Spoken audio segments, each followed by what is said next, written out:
प्रबंध की प्रकृति की हम लोग बात कर रहे थे और उसी में पॉइंट था कि नेचर कैसा होता है, नेचर मतलब प्रकृति कैसी है। और प्रकृति से जो मुख्य पॉइंट था वो ये था कि ये आर्ट है या फिर साइंस है, कला है या फिर विज्ञान है।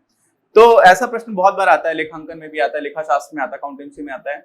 और कई बार हम लोग ऐसा देखते हैं कि बहुत सारे ऐसे सब्जेक्ट्स हैं जिनको हम लोग बोलते हैं इंटरडिसिप्लिनरी। इंटरडिसिप्लिनरी मतलब क्या हो गया, जिसमें आर्ट्स भी है और साइंस भी है।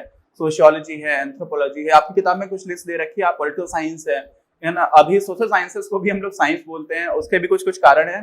तो कला और विज्ञान दोनों के ही एलिमेंट्स मिल रहे होते हैं। कुछ चीजें कला की मिल जाती हैं, कुछ चीजें आर्ट्स की मिल जाती हैं। वैसा नॉर्मली हो रहा होता है। तो आपकी किताब में जो और सब्जेक्ट की लिस्ट है वो देख लीजिएगा, नोट्स में मैं इंक्लूड कर दूंगा अगर आप कहेंगे। बाकी यहाँ पर समझते हैं, लेकिन उससे पहले आपको समझ में आना चाहिए कि कला हम बोलते किसको है और विज्ञान किसको बोलते हैं। तो बेसिक जो आइडिया है ना वो तो एकदम क्लियर रखो। देखो कला क्या होती है, कला में किसी एक इंडिविजुअल का अपना एक दृष्टिकोण होता है। जैसे डांस करना है तो हो सकता है कि डांस में कुछ रूल्स होंगे, कुछ चीजें बनी होंगी। जैसे हमारे यहाँ पर जो क्लासिकल डांसेस हैं, है ना, कथक है, कुचिपुड़ी है, मोहिनीअट्टम है, ऐसे 8 हम लोग इंडिया में क्लासिकल डांसेस मानते हैं और उनके अपने अपने कुछ कुछ रूल्स हैं। लेकिन अगर आप डांस एज ए होल देखोगे तो उसमें जो डांस का परफॉर्म करने वाला इंसान है वो अपने आप काफी एक्सपेरिमेंट्स करता है और उसका अपना दृष्टिकोण होता है। तो इंडिविजुअल जो है वो काफी कुछ कर सकता है, उसको प्रैक्टिस कैसे करोगे वो इंडिविजुअल के ऊपर डिपेंड करता है। साइंस में क्या होता है, साइंस में प्रेडिक्टेबिलिटी बहुत होती है। प्रेडिक्टेबिलिटी मतलब क्या होता है कि हम भविष्यवाणी कर सकते हैं कि ये चीज ऐसे होगा। जैसे गेंद को आपने किस दिशा में, कितने कोण पर, कितनी वेग से फेंका तो कहां पर जाकर के गिरेगी, ये हम लोग फिजिक्स में पढ़ते हैं ना, प्रोजेक्टाइल मोशन होता है। तो वो हम बता पा रहे होते कि कहां पर जाएगा। ऐसे ही मैथ्स भी है, वो साइंस की लैंग्वेज इसीलिए बोली आती है मेनली फिजिक्स की। क्यों? क्योंकि हम उसमें प्रेडिक्ट कर पा रहे होते हैं कि अच्छा ऐसा ऐसा होगा तो फिर ऐसा ही होगा।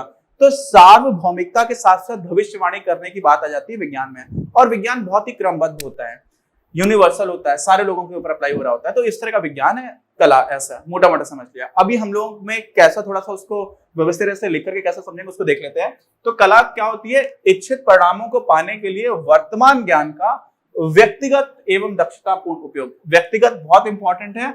अब व्यक्तिगत जहां पर चीज आ जाएगी वहां पर क्या हो जाएगी, मौलिकता आ जाएगी, इंजेन्युटी आ जाएगी। आपका अपना चीजों को करने का एक तरीका होता है, हर इंसान का अपना अपना होता है, वो चीज इन्वॉल्व हो जाती है। और साथ में क्रिएटिविटी आ जाती है, रचनात्मकता आ जाती है। रचनात्मकता समझते हैं कि किसी भी चीज को आप, जैसे आर्किटेक्चर है तो अलग अलग तरह की बिल्डिंग्स डिजाइन करते हैं, तो वो हमारी आर्ट फॉर्म भी आ जाती है। लेकिन आर्किटेक्चर में भी समझिए ऐसी बिल्डिंग होनी चाहिए जो गिरे ना, जो भूकंप रोधी हो, बहुत सारे फीचर्स और भी होंगे। तो मेनली ऐसा होता है कि जो एक स्ट्रक्चरल इंजीनियर होता है, सिविल इंजीनियर का एक पार्ट समझ लीजिए, स्पेशलाइजेशन। तो एक स्पेशलाइज्ड सिविल इंजीनियर जिसको हम लोग स्ट्रक्चरल इंजीनियर बोलते हैं, वो ये बात सोचेगा कि कोई बिल्डिंग गिरे ना, ये सारी चीजें इंश्योर करना है। और आर्किटेक्चर का भी ये काम है, क्योंकि अल्टीमेटली वो सिर्फ डिजाइन करके तो देगा नहीं। तो आर्किटेक्चर को भी समझना होता है कि ये ना हो जाए, वहां पर आपको विज्ञान के सिद्धांत मानने पड़ते हैं, लेकिन वो दिखेगा कैसा, उसमें सुंदरता कैसे आएगी, वो सारी चीजें सब्जेक्टिव हो जाती हैं और बहुत हद तक व्यक्ति परक होती है। तो वहां पर रचनात्मकता की जरूरत पड़ती है। तो ये हमारा आर्ट होता है, ठीक है। अब आर्ट्स को सीखते कैसे हैं, तो एक तो माना जाता है कि एक नॉलेज ऑफ बॉडी एग्जिस्ट करती है, मतलब कुछ ज्ञान है, जैसे डांस फॉर्म्स का है, चित्रकला का भी है, मूर्तिकला का भी है, स्कल्पचर है जिसको हम बोलते हैं। ऐसे बहुत सारी तरह की आर्ट फॉर्म्स हैं, उनमें हर तरह का कुछ कुछ ज्ञान माना जाता है। जो उस पर्टिकुलर फील्ड में कोई महान इंसान हुए थे, कोई बहुत विशेषज्ञ हुए थे, उन्होंने उसको थोड़ा थोड़ा और बढ़ाया, है ना। लेकिन उस ज्ञान को आप सीख सकते हो पढ़ाई करके, ऑब्जर्व करके, इसको हम लोग अवलोकन बोलते हैं, और अनुभव करके, एक्सपीरियंस के साथ साथ आप ये चीजें सीख सकते हो, ठीक है। और होता क्या है कि उनको सीखने के बाद से आप खुद के अनुसार ही प्रयोग करोगे। तो जो व्यक्तिगत इंप्लीमेंटेशन होता है ना, जो उसको लागू करने की बात होती है, वो बहुत हद तक व्यक्तिपरक होती है। तो अभी क्या समझ लीजिए, मूलभूत लक्षण हम ऐसे डिफाइन कर सकते हैं। माना जाता है कि सैद्धांतिक ज्ञान जो है वो पहले से ही मौजूद है। ज्ञान मतलब कोई भी फील्ड है आर्ट में, तो उसके लिए कौन सी चीज कैसे की जाएगी, उसका एक बेसिक नॉलेज बॉडी पहले से एग्जिस्ट करती है, हम ऐसा मानते हैं, ठीक है। और क्या होता है, व्यक्तिगत योग्यता अनुसार उपयोग होता है, ठीक। जैसे कोई भी चीज है, कोई आर्ट है, अब सारे बच्चों को चित्रकला पढ़ाई जाती थी बचपन में, है ना, मुझे भी, मेरी अच्छी नहीं है ड्राइंग, तो मैं उस ज्ञान का अच्छे से प्रयोग नहीं कर पा रहा था। तो सारे लोग हैं उसी में, एम एफ हुसैन साहब हैं, ठीक है, ऐसे ऐसे भी हैं, पाब्लो पिकासो बहुत बड़े आर्टिस्ट माने जाते हैं, और अगर आप हिस्टोरिकली देखोगे तो लियोनार्डो दा विंची, वो तो खैर हर सब कुछ ही कर लेते थे, उनको साइंस भी, आर्ट्स भी, म्यूजिक भी, बहुत ही महान इंसान थे, उनके ऊपर तो कभी अलग से वीडियो बनाऊंगा। तो होता क्या है कि अपने हिसाब से आप यूज करते हो, तो वेरी पर्सनलाइज्ड कॉन्सेप्ट होता है आर्ट, ठीक है। इसमें सबका अपना अपना नजरिया, वही चीज किसी को अच्छी लग रही है, किसी को नहीं लग रही। मॉडर्न आर्ट्स होती है, कई बार मुझे समझ में ही नहीं आता है क्या है इसमें, है ना, वही पेंटिंग करोड़ों में बिक जाती है, कई लोग लगता है ऐसा क्यों हो गया है, बहुत सारे फैक्टर्स होते हैं उसमें। तो ये सारी हो जाती है आपकी आर्ट फॉर्म। और व्यवहार एवं रचनात्मकता पर आधारित, वो तो सीधी सी बात है क्योंकि इंडिविजुअल्स पर डिपेंड कर रही है। तो होता क्या है कि अगर हम लोग मैनेजमेंट को देखें तो मैनेजमेंट में क्या हो रहा होता है, एक मैनेजर है वो चीजों को आइडेंटिफाई कर रहा है कि कुछ तो सिद्धांत है पहले से, है ना। अभी सिद्धांत कैसे कैसे होते हैं, ह्यूमन रिसोर्स को मैनेज करना है, फाइनेंसेस को मैनेज करना है, वित्तीय रिसोर्सेस हैं, फिर फिजिकल रिसोर्सेस उनको मैनेज करना है। तो उन सारे के लिए बहुत कुछ लिखा गया है पहले से, तो लिटरेचर बहुत सारा मौजूद है। लेकिन उसको प्रॉब्लम्स को आइडेंटिफाई करते हुए कोई मैनेजर, कोई प्रबंधक खुद से इंप्लीमेंट कर रहा होता है, उसकी योग्यता पर डिपेंड करता है। तो उस वाले पॉइंट ऑफ व्यू से देखेंगे तो हमें आर्ट्स के एलिमेंट्स दिखाई पड़ते हैं। साथ में कोई मैनेजर है वो कितना समर्पित है, उसको उच्च शिक्षा नॉर्मली मिली होती है, अच्छी तरह से, बहुत अच्छे से वेल ट्रेंड होता है, प्रशिक्षित बहुत अच्छा होता है। आकांक्षा का मतलब क्या होता है कि उसका अपना व्यक्तिगत विकास और ऑर्गेनाइजेशन के विकास दोनों की इच्छा होनी चाहिए। अगर इच्छा ही नहीं है, एक बचपन में था तो मैंने पढ़ा था,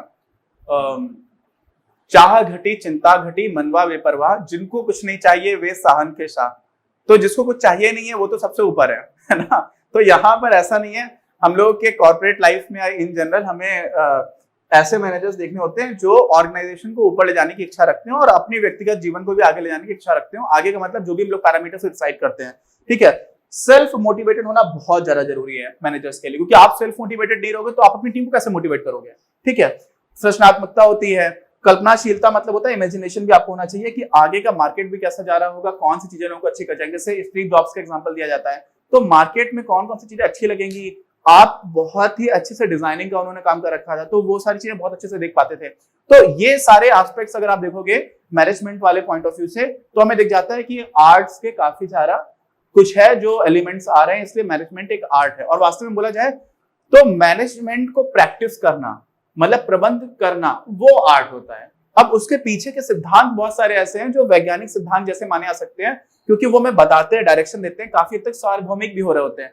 लेकिन उसकी जो प्रैक्टिस है वो बहुत हद तक व्यक्तिगत स्तर पर हो रही होती है, अलग अलग केसेस में अलग अलग होती है। इसलिए इंप्लीमेंटेशन में सार्वभौमिकता नहीं है, कई सिद्धांतों में सार्वभौमिकता है। और क्योंकि अलग अलग तरह की कंपनीज में, अलग अलग तरह के संगठनों में, ना सिर्फ कंपनी ना हो, कई तरह के संगठन हो सकते हैं, वहां पर प्रबंध अलग अलग तरह की जरूरतों के हिसाब से प्रबंध करना होता है। तो अलग अलग जरूरतों के हिसाब से प्रबंध के लिए जो सिद्धांत ही बन रहे होते हैं, कई बार वो भी सार्वभौमिक नहीं होते हैं। लेकिन मुख्य रूप से कुछ ऐसे सिद्धांत मिलेंगे जो सार्वभौमिक रहेंगे, लेकिन कई सिद्धांत सार्वभौमिक नहीं रहेंगे। बट प्रैक्टिस तो कभी भी सार्वभौमिक नहीं होगी। और विज्ञान में हमारे क्या होता है कि व्यापक वैधता होती है, सार्वभौमिक होता है। सार्वभौमिक समझते हैं जो चीज हमेशा लग रही है, हर जगह पे लग रही है।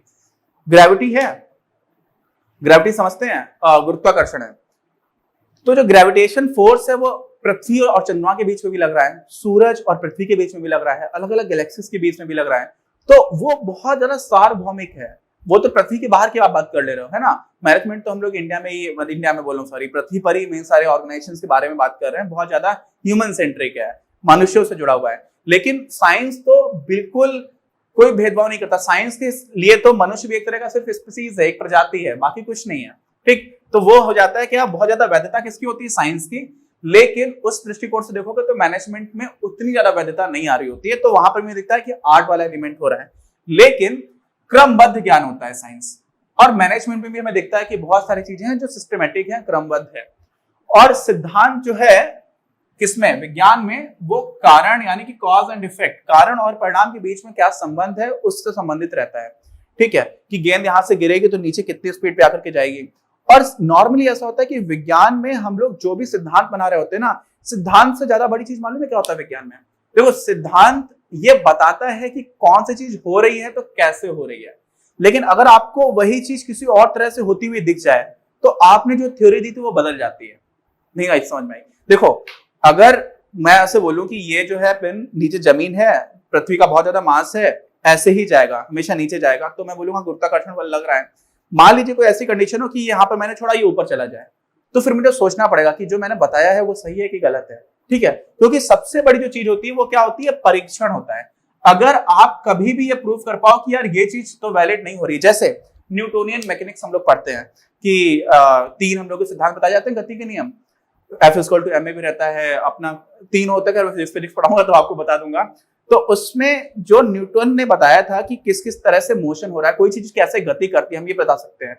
लेकिन वही चीज जो हमने क्वांटम लेवल पर जाकर के देखी तो वहां पर वो सारे सिद्धांत काम नहीं कर रहे थे। तो इसका मतलब क्या हुआ, न्यूटोनियन मैकेनिक्स गलत हो गई। तो वास्तव में बहुत सारे अजम्पशंस के अंदर बहुत सारी चीजें मान लोगे फिर न्यूटोनियन मैकेनिक्स काम करती है, लेकिन आप देखोगे क्वांटम लेवल पर तो फेल हो जाती है। क्यों? क्योंकि वहां पर चीजें बदल जाती हैं। तो जैसे ही हम परीक्षण करके देख पाते हैं कि यार ये चीज तो यहाँ पर काम नहीं कर रही है, तो हमें दूसरा सिद्धांत या दूसरी थ्योरी लेकर के आनी होती है। तो यहाँ पर क्या होता है कि विज्ञान की ये सारी चीजें हैं।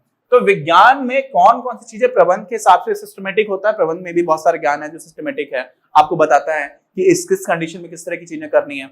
ऐसे ही परीक्षण पर आधारित का मतलब क्या हुआ कि हाँ परीक्षण पर आधारित है, लेकिन मानवीय व्यवहार, जैसे जब मनुष्य है ना तो अलग अलग मनुष्यों के अलग अलग अनुभव होते हैं, और एक ही जैसा अनुभव वो भी अलग अलग इंसानों को अलग अलग तरह से, जैसे कोई मूवी देख रहे हो सकता है कोई उसको देख करके बहुत ज्यादा, मान लीजिए राष्ट्रभक्त पर कोई आधारित मूवी है तो कोई बहुत ज्यादा पैशनेट हो जाए, कोई उतना ना हो पाए, और हो सकता है मतलब एक ही तरह का अनुभव नहीं होता पहली बात तो, और दूसरी बात होती है कि अलग अलग अनुभवों पर अलग अलग तरह की रिएक्शंस होती हैं लोगों की।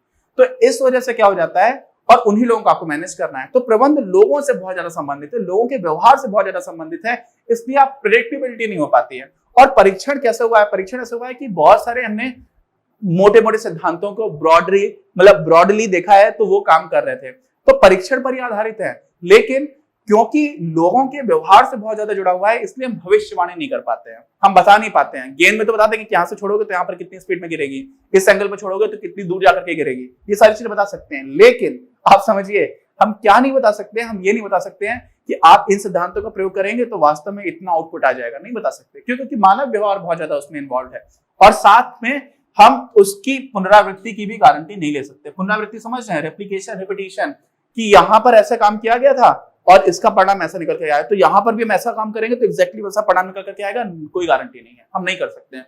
तो इस दृष्टिकोण से देखते हैं तो कुछ एलिमेंट्स हमें साइंस के भी मिल जाते हैं और कई एलिमेंट्स हमें आर्ट्स के भी मिल जाते हैं। तो हम लोग बोल सकते हैं कि मैनेजमेंट जो है वो आर्ट भी है और एक तरह की साइंस भी है ना। तो ये बहुत ही नॉर्मल सी बात है जो कई जगह पर हमें ऐसे करने को मिल जाती है, क्योंकि हर सब्जेक्ट में ये दिखाया जाता है कि देखो हम साइंस के भी एलिमेंट्स हैं और आर्ट्स के भी, और रियलिटी भी है। लेकिन आप सही से देखोगे ना तो होता क्या है कि आर्ट और साइंस के जो एलिमेंट्स है वो एक दूसरे को कॉम्प्लीमेंट कर रहे होते हैं, एक दूसरे के पूरक की तरह काम कर रहे होते हैं, और वही इसकी स्ट्रेंथ भी है। क्योंकि आप मानव लोगों के साथ, ह्यूमंस के साथ इंटरेक्ट करोगे, ओवरऑल प्रोडक्शन प्रोसेस की बात करोगे, कोई रिजिडिटी नहीं है। देखो आर्ट में इंसान जो है ना उसके पास बड़ी आजादी होती है, वो जैसे चाहे वैसे काम कर सकता है, और विज्ञान बोलता है नहीं आप ये सिद्धांत है, प्रकृति ऐसे काम करती है तो आपको ऐसे करना पड़ेगा। तो विज्ञान कई चीजों में बांध रहा होता है, आर्ट कई चीजों में खोल रही होती है। लेकिन आर्ट क्या होती है, क्योंकि आजादी रहती है इसलिए भविष्यवाणी नहीं कर सकते, पुनरावृत्ति नहीं हो सकती है। विज्ञान में क्रमबद्धता इतनी ज्यादा होती है कि आप काफी चीजें बता सकते हो। तो यहाँ पर दोनों चीजों का हमें मिला जुला रोल दिखाई पड़ता है, ठीक है। तो ये एक बेसिक अंडरस्टैंडिंग आपकी हो गई होगी। इसके बाद हम लोग इस चैप्टर को आगे कंटिन्यू करेंगे, देखेंगे। ये बहुत आसान था, नोट्स यही सारे हैं, आपको बाकी डिस्क्रिप्शन में भी मिल ही जाएगा, चैप्टर नोट्स तो आपको मिल ही जाते हैं। चैनल सब्सक्राइब नहीं किया तो सब्सक्राइब कर लीजिए, और बाकी लोगों के साथ शेयर भी करिए। आप लोग शेयर कम कर रहे हैं और बहुत सारे लोगों ने सब्सक्राइब नहीं किया है। कई लोग वीडियोस देखते हैं बट सब्सक्राइब करने से देखिए होता क्या है कि आपके पास वो वीडियो आता रहेगा, हम लोग नए नए वीडियोस बनाएंगे तो आपके पास पूरा आता रहेगा। और साथ में कई लोग इस तरह की बात पूछते हैं कि सर इससे पिछला वीडियो कहाँ था, तो अगर आपने सब्सक्राइब किया हुआ है तो आपको पूरी प्लेलिस्ट आराम से दिखेगी। आप चैनल पर जाओगे, आप प्लेलिस्ट देखोगे तो आपको एक्जैक्टली समझ में आ जाएगा कौन सा वीडियो किसके पहले वाला, कौन सा इसके बाद वाला है। तो वो सारी चीजें क्लैरिटी रहती है और ओवरऑल रीच भी बढ़ रही होती है, ठीक है। तो मिलते हैं हम लोग अपने अगले वीडियो में। अपनी क्लास का उद्देश्य आप सभी के लिए आप ही की भाषा में गुणवत्तापूर्ण शिक्षा उपलब्ध कराना है। कक्षा 12 तक के सभी प्रमुख विषयों पर हम वीडियोस बना रहे हैं, और कुछ विषयों पर वीडियोस आपके अपने चैनल अपनी क्लास की ही अन्य प्लेलिस्ट पर अपलोड भी हो चुके हैं। ज्ञान के प्रकाश से देश को सशक्त बनाने के हमारे इस प्रयास में इस चैनल को सब्सक्राइब करके और लोगों के साथ शेयर करके अपना बहुमूल्य योगदान जरूर दें। पढ़ेगा इंडिया तो बढ़ेगा इंडिया।